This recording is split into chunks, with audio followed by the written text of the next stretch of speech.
الآن نتوجه عبر الفيديو أيضا لرئيس الجامعة الأمريكية في بغداد البروفيسور مايكل مونيكس. Assalamu alaikum. Greetings to everyone. Greetings to this esteemed group of scientists, politicians, academics, and policymakers. Welcome in particular to His Excellency Engineer Mahdi and to the United States Ambassador, my fellow American. So good to see you today. It is an honor and a pleasure for me to meet with you today. I'm honored because of the gravitas of this group of experts and officials, but also pleased because it is an opportunity to delve deep into perhaps the most significant challenge our civilization has ever faced. Just last month, the New York Times had a long article that looked at the effects of climate change in the marshes of southern Iraq. What was most striking in that piece was how climate change is impacting people. Land that has been farmed for centuries is dying. Farmers are giving up.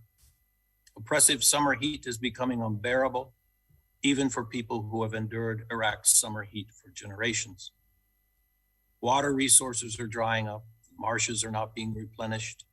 Fish are harder to find and catch.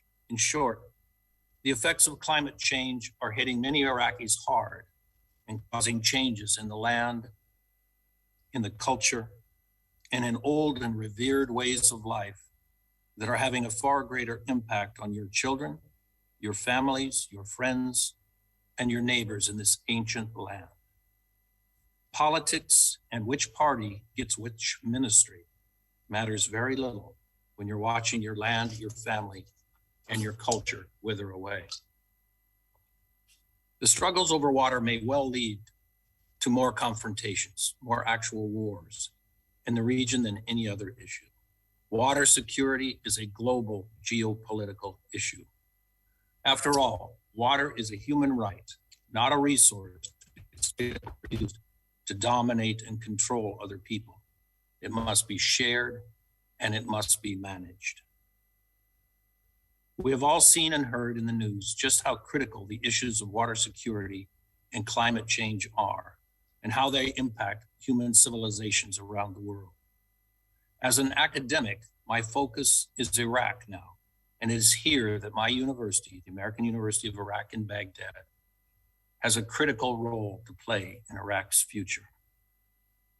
AUIB is an American-style liberal arts university that is focused on reviving Iraq's economy and restoring it to its historic role of leadership in the Middle East and beyond. Unlike many other universities in the region, our students get a broad liberal arts education in addition to specialized technical education, whether it is in engineering, environmental sciences, agriculture, health and medicine, or even history or performing arts. It is our belief and a core value of our educational system that even the technical specialists and scientists need to have that basis in the liberal arts as part of their education. This background in history, art, psychology, sociology, and other such subjects will make the scientists and engineers more effective in their jobs because they will understand better the human impact the issues they address are having. For example, managing water resources in the southern marshes is about much more than simply ensuring a certain volume of water gets from point A to point B. It is also about preserving a culture, a way of life, a key aspect of the Iraqi identity that is unique to the Arab world.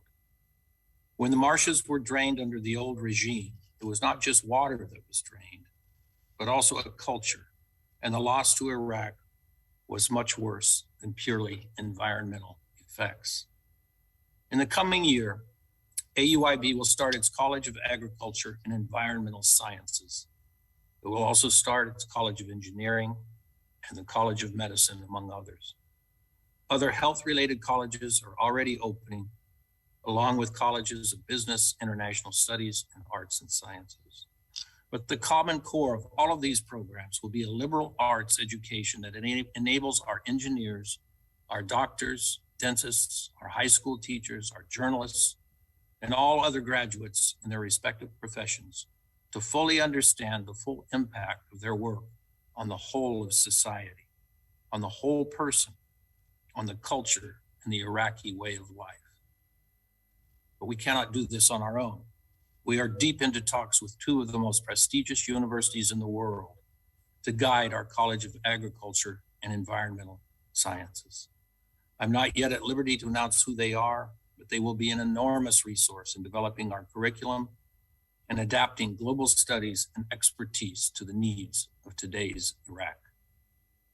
We look forward to building on our cooperation with the Ministry of Water Resources, as well as building future relationships with APSU, the God of Freshwater, the State Commission of Dams and Reservoirs, to develop programs that will provide optimal solutions for the sustainable use and conservation of Iraq's water resources.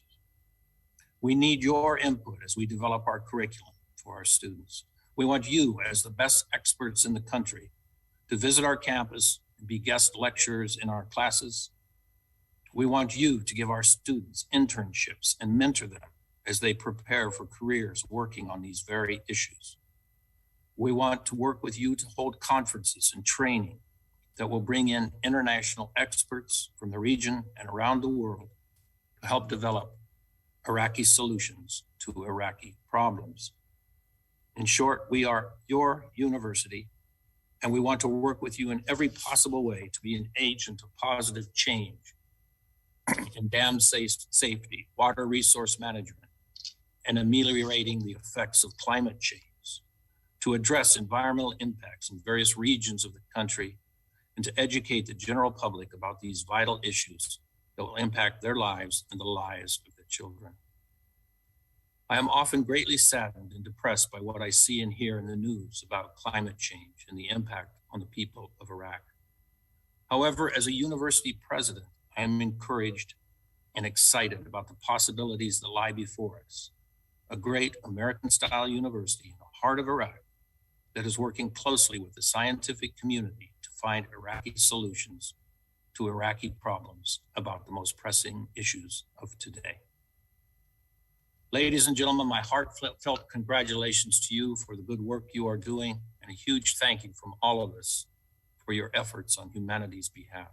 We look forward to working with you and to seeing you become part of the AUIB academic community in the months and years ahead as we work together to prepare the next generation of Iraqi scientists, engineers, and policymakers to address these critical issues.